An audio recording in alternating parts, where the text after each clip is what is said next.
menjual produk, kita pastinya harus membuat sebuah tim sebagai tim pemasaran dan tim pengelolaan keuangan.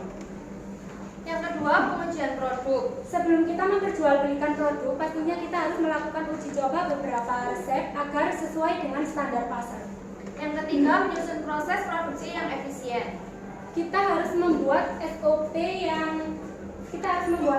yang baik agar produk terjual dengan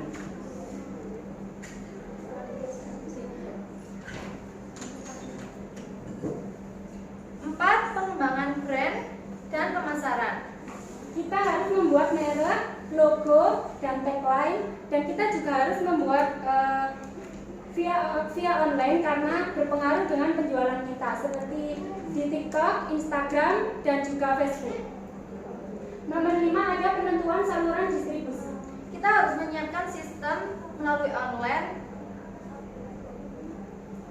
baik melalui e-commerce atau penjualan offline, yaitu di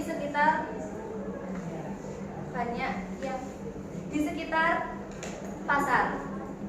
Yang keenam ada monitoring dan evaluasi. Setiap hari kita harus melakukan monitoring dan evaluasi untuk melihat feedback pelanggan dan efektivitas. Yang ketujuh ada pengembangan bisnis. Setelah stabilnya pasaran, karena cireng isi banyak peminatnya, kita harus membuka usaha di daerah lain dan membuat varian rasa baru.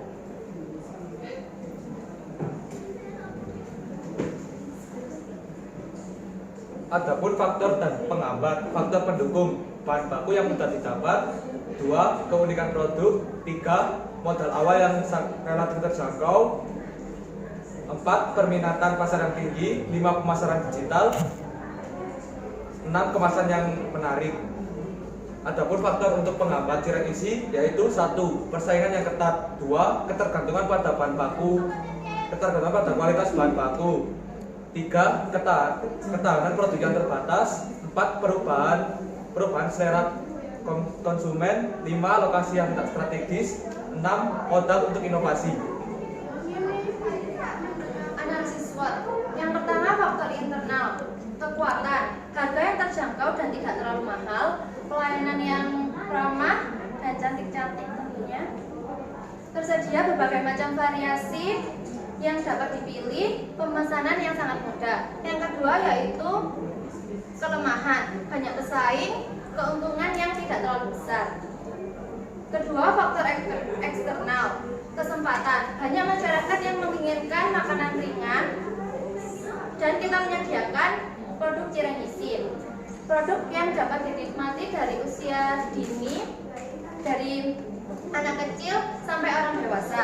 Yang terakhir, produk yang bervariasi dan berbeda-beda dan dapat dipilih sesuai selera.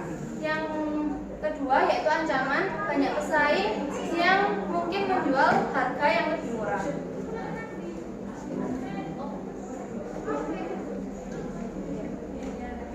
Legalitas atau tinjauan hukum. Berikut adalah beberapa aspek hukum yang perlu dipertimbangkan dalam menjalankan usaha makanan. Yang pertama yaitu izin usaha. Sebelum memulai izin usaha, kita harus memiliki izin dari pemerintah setempat, termasuk izin dari Badan Koordinasi Penanaman Modal atau BKPM. Yang kedua yaitu sertifikasi halal. Jika usaha makanan menyasar pada konsumen muslim, kita harus menentukan kehalalannya, yaitu tidak boleh membuat produk yang mengandung bahan haram dan memperoleh sertifikasi halal dari Majelis Ulama Indonesia. Yang ketiga, standar kesehatan dan keamanan pangan. Usaha makanan harus mematuhi standar keamanan yang ditetapkan oleh BPOM atau Badan Pengawas Makanan dan Obat atau Dinas Kesehatan setempat. Yang keempat keempat, perpajakan. Setiap usaha yang menghasilkan pendapatan harus terdaftar di Direktorat Jenderal Pajak dan memenuhi kewajiban perpajakannya seperti pajak penghasilan atau PPh dan juga pajak pertambahan nilai atau PPN. 5. Perlindungan konsumen. Usaha makanan juga harus memenuhi ketentuan yang ada dalam Undang-Undang Perlindungan Konsumen, Undang-Undang Nomor 8 Tahun 1999. 6. Hak cipta dan merek. Jika usaha makanan tersebut memiliki produk unik atau merek yang mudah dikenali, untuk melindungi hak cipta atau mendapatkan merek di Direktorat Jenderal Kekayaan Intelektual. Ini memberikan perlindungan hukum terhadap produk atau merek dari penggunaan yang tidak sah oleh pihak lain. 7. Lingkungan. Usaha makanan yang berhubungan dengan pengolahan atau pembuangan limbah makanan juga harus mematuhi peraturan lingkungan yang berlaku seperti pengolahan limbah yang ramah lingkungan dan tidak merusak ekosistem sekitar. Dan di sini ada tabel analisa matematis perhitungan bisnis usaha JOM. Nah, tentang harga per porsi, kami menarget harga 10.000 per satu porsi. Setiap satu porsi isinya 7 biji.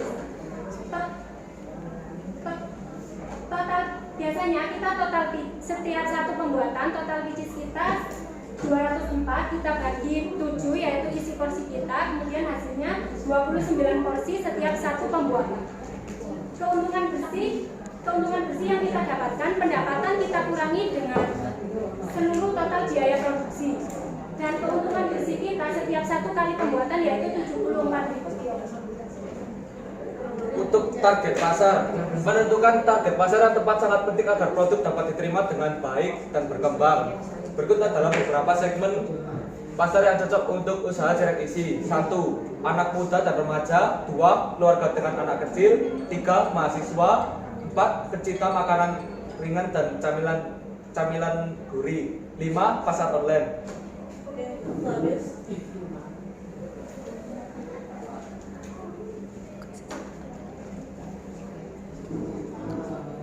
Mungkin dari Bapak Ibu penguji. Sekian Belum. Ibu penguji mungkin ada yang ditanyakan.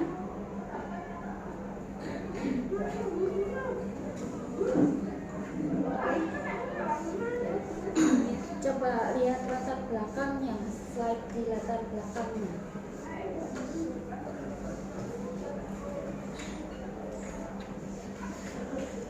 Situ.